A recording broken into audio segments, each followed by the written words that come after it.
Voilà. Être correct sur tous les plans, comme le disait Dr Philo. Alors, voilà, merci infiniment pour vos contributions. Et je rappelle que nous sommes en compagnie de M. Youssouf Traoré. M. Youssouf Traoré qui est aujourd'hui un homme d'affaires. Il faut dire que vous êtes célibataire sans enfant. Et c'est à l'âge de 18 ans que vous décidez de quitter votre ville natale, Toumaudi, pour Abidjan. Alors, quelles sont les raisons de votre choix? Ou quelles étaient à l'époque les raisons de ce choix? Les raisons de ce choix au village, c'était on traversait les moments difficiles. On est 9 dans la famille et la vie était très dure. Et donc j'ai décidé de dire bon, il faut sortir, il faut tirer en aventure pour pouvoir aider la famille. Parce que si tu es en aventure, que tu gagnes, que tu penses à eux, eux en tout cas vraiment ils seront encore plus dans de meilleures conditions. Voilà, donc voilà, je me suis décidé un matin et j'ai dit bon, il faut que je parte. Et qui vous a encouragé dans ce choix? Bon, ce choix, je n'ai pas demandé l'avis de quelqu'un parce que là, on était encore gamin, 18 ans. Bon, la décision est venue comme ça et puis bon, on est parti. Voilà. Étiez-vous l'aîné de la famille? Non, je ne suis pas l'aîné de la famille. Je ne suis pas l'aîné. L'aîné est là. Moi, je ne suis pas l'aîné de la famille. Mais vous avez eu ce courage-là? Oui, ce courage. Parce que je suis convaincu que je pouvais aider cette famille. Parce que dans la situation qu'ils vivaient, je ne voulais pas ça. Voilà. Et c'est comme ça que vous quittez Toumaudi pour Abidjan? Pour Abidjan. Et lorsque vous arrivez à Abidjan, vous êtes confronté à quel genre de réalité? Quand je suis arrivé à Abidjan, ce qui m'a vraiment marqué, c'est la situation n'est pas la même chose. Et là, je me posais la question pour dire, mais comment faire pour t'en sortir? Vous comprenez? Donc, je suis resté là et dit non, ceux qui sont là, ils ont fait comment pour arriver là? Ils sont là. Et moi aussi, je peux arriver. Je peux. Donc, je suis resté là et tout doucement... Quand vous dites que vous êtes resté là, c'est où au juste? À la gare. Bah, c'était pas évident pour les téléspectateurs, je comprends. C'est à la gare. Donc, vous arrivez, vous n'avez pas de toit, vous n'avez personne? Oui. Chez qui aller? Non, non, non. Sans Vous êtes père, à la gare? sans mère, personne. Ah. Personne. Et comment vous vivez alors? Pour vivre, on dormait sur le banc. Parce qu'on a des vieux pères aussi qui font partie. Donc, chaque soir, on dort sur les bancs. On dort sur les bancs. Matin, on s'élève. Allez, on va pour coxer. Voilà comment on fait chaque jour. Et donc, on est resté là. Coxer, ça veut dire quoi? Coxer, c'est quand les clients viennent pour aller à Boaké, à Daloa, à Yamsoukro. Et tu viens, tu dis non, il y a un cas qui est prêt, tu vas monter. Donc, il peut accepter, il peut ne pas accepter. Voilà, il peut accepter, il peut ne pas accepter. S'il accepte, tu l'envoies tu l'envoies à la gare, et puis quand tu prends le ticket, toi on te donne 500 en commission. Voilà, donc comme ça on survivait avec ça. Mais je veux dire que c'était pas quand même le cas des premiers jours. Dès que vous êtes arrivé, Non, vous n'avez pas en même temps du boulot. Non. Parce que les premiers jours, ça n'a pas été facile. Parce que les premiers jours, il n'y avait pas quelqu'un pour dire, bon tiens, va manger. D'accord. Il n'y avait pas ça. Chacun se cherche. Hein. Chacun se cherche et puis bon, les gens ne me connaissent pas. Voilà. Ils se méfiaient un peu de voilà, ils se méfient. Donc moi-même, je sortais de la gare pour me promener, voir. Si je vois quelqu'un qui est bien, je lui salue, je lui demande 100 francs. S'il me donne, j'achète banane braisée ou bien igname braisé. Et bon, souvent aussi, il y a des restaurants, je vais à côté. Et celui qui finit de manger, je lui dis, ah, tu peux m'acheter un plat de riz? Il dit, ok, il achète, d'autres refusent, d'autres achètent aussi pour moi. Et je mange. Voilà. Et là, après ça, bon, je me suis adapté dans la vie. Je me suis adapté parce qu'il fallait que je m'adapte pour pouvoir m'en sortir. Donc, je me suis adapté au milieu des guerriers de la gare. Ah, justement, parce que c'est un peu la jungle. Voilà, il faut t'adapter. Donc, je me suis adapté, mon plus comme les bons petits. Alors, quand vous dites « je me suis adapté », on veut bien comprendre parce que là-bas, il y a vraiment beaucoup de choses. Les gens n'ont pas de choix, donc il y a le vol, il y a la drogue. C'est la jungle, en quelque sorte. Voilà.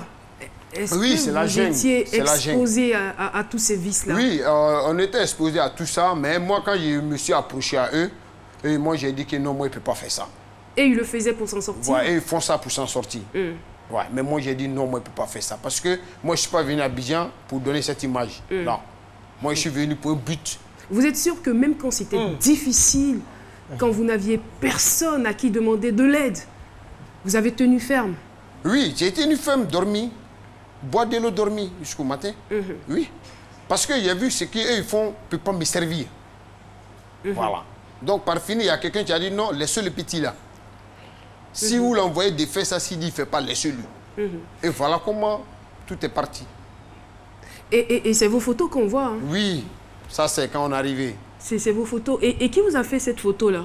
Oh, ça c'est un ami. Je suis bien curieuse de savoir. Cette là, c'est quoi? Vous êtes venu avec votre drap? Non, ça c'est pas les premières semaines, hein, non. Ça, c'est pas les premières semaines. C'est quand vous avez commencé à travailler. Ça, c'est pas les premières semaines. Et là, on est à quelle gare? Oh, on a la gare du truc, Aïchan Mouri, Saint-Pétro, Abidjan. En quelle année? Oh, en 98. Wow. 98. 98. Wow, vous revenez de loin. Oui. Ouais. Mais c'est Dieu qui est fort. Alors, Dieu qui est fort. Ensuite, comme vous le disiez, vous alliez vous débrouiller auprès des apprentis Gbaka pour trouver, c'est des transports en commun pour ceux qui ne savent pas, alors pour trouver des clients à ces transporteurs et on vous rémunérait, vous aviez soit 100 francs, 200 francs, ainsi de suite. Et c'est comme ça que petit à petit, vous arriviez à pouvoir vous nourrir. C'est ça, c'est ça. Donc c'est comme ça, on s'est adapté comme ça de la vie tout doucement. Et on s'est adapté tout doucement. Après, tout allait bien. Hein. C'est comme ici, quelqu'un qui est à Abidjan, il y a les amis à la gare. Tout allait bien. Tout allait bien. Donc, je m'adaptais bien. Mais ici, en fait, ici en Côte d'Ivoire, c'est-à-dire que, quelle que soit la famille, on a toujours un parent à Abidjan. Oui. Vous n'aviez pas de parents à Abidjan? Moi, je n'ai pas de parents à Abidjan. Je n'ai pas de parents à Abidjan. Je n'ai pas de parents. Mon papa, ma maman n'avaient pas un parent à Abidjan. Mais j'en ai parents dans les autres villes de la Côte d'Ivoire, mais pas à Abidjan. D'accord. Voilà. C'est ce qui a été. Donc, vous cherchez à évoluer dans ce que vous faites? Oui. C'est là qu'on était? Oui. Aujourd'hui, j'évolue bien. J'évolue bien parce que... Mais de coxeur, vous êtes passé à quoi? De coxeur, je suis venu au laveur du camion, de car. Ok. J'étais laveur. Et quand les apprentis arrivent de Boaké, ils gardent les cars sont sales, c'est nous on balaye et puis on lave. Et là, ils nous payent 500. Voilà. Par car? Oui, par car. Okay. Ouais. Quand on finit de laver. laver. Vous avez 10 cas, ça fait 5 000. Là, voilà. Non, non, mais c'est 2 cas seulement qu'on lavait. C'est 2 cas qu'on lavait. Alors, le calcul est vite fait. Vous avez donc 1000 francs par jour. Oui, c'est ça. Donc, on lavait les cars. Donc, les cars arrivaient à partir de 18h jusqu'à 20h. On ne peut pas laver ça pendant les 18h. Donc, ça fait les 22h qu'on commence à laver quand tout le monde a quitté la gare. On lave et puis bon. Matin, l'apprenti nous donne notre argent et puis bon. Nous, on va chercher à manger et puis bon. On va se coucher encore. C'est demain. Voilà. Bah, je veux vous laisser parler. Hein. Quand vous quittez donc ce boulot, vous allez à quel boulot? C'est votre témoignage. Je ne veux pas trop intervenir. Parce que je sais qu'il est très édifiant. Allez-y. Oui, donc quand j'étais coxeur, j'ai passé à laver les cars. Parce que là, je me suis adapté à croiser un ami qui était à la gare là-bas. Qui m'a dit non, viens, je vais te présenter à le chef des gars, tu vas laver les cars. Donc, pap, je suis quelqu'un qui est courageux, ça, c'est clair. Donc, j'ai commencé à laver les cars. Donc, tous les apprentis des cars me connaissaient. Donc, quand ils arrivent, ils disent, ah, Noiro, c'est comment? Ça, c'est mon chino. Comment? Noiro. Noiro, c'est mon chino. Ça veut dire quoi? Noiro, quelqu'un qui est noir. Ah, d'accord. C'est ça qui est mon chino. Donc, il dit, Noiro, viens, va laver mon car, je lave. Après, je me suis bien adapté. Mais après, j'ai regardé que non, là, c'est pas une vie. Je ne pourrai pas mener une bonne vie là. Parce que je vais rester là à moins de 40 ans, 50 ans. Bon, la vie est gâchée. Il dit, bon, il faut tourner la page, chercher à trouver un autre lieu de travail que tu peux vraiment mieux t'en sortir.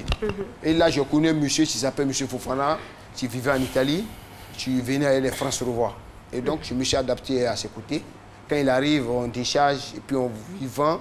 Le soir, il nous donne de quoi à manger. Nous, on rentre à la maison. Nous, on rentre encore à la gare, on va dormir. Parce que là, ça n'allait pas. Voilà. Donc, il a dit non, est-ce que je ne vole pas? Il dit non, il dit moi, je ne vole pas. Il dit donc, si moi, je ne vole pas, il va travailler avec moi. Il Même si vous voliez, est-ce que vous lui aurez dit que vous volez? Donc, moi, je suis resté à ses côtés. Il fait 3 mois bien, 3 mois en Italie. Il travaille avec son neveu. Moi, j'étais à côté du neveu. Donc, au fur et à mesure, on travaillait. Et quand il m'a mis à côté, moi, il dit, bon, ça, il faut bien apprendre pour pouvoir vraiment réaliser demain. Mais vous avez parlé tout à l'heure de France au revoir. Il s'agit de quoi exactement? France au revoir, c'est les articles usagés. Voilà. France au revoir, c'est-à-dire c'est les anciens articles. Voilà, tu viens. Que les Européens n'utilisent plus. Voilà, ils n'utilisent plus. Maintenant, nous, on met ça en bon état. Voilà, nous on met en bon état tout ce qui ne va pas, nous on met au propre Et vous on le lave, mettez sur on le emballe. marché. Voilà, on met sur le marché. Voilà. Voilà, mais ça ne va pas aussi sans le goumé, il y a trop de ramba dedans. Il y a trop de ramba dedans. Ça chauffe souvent la tête. Youssouf, ne perdez pas le fil de vos idées. On va vous retrouver pour la suite de votre témoignage après la pub.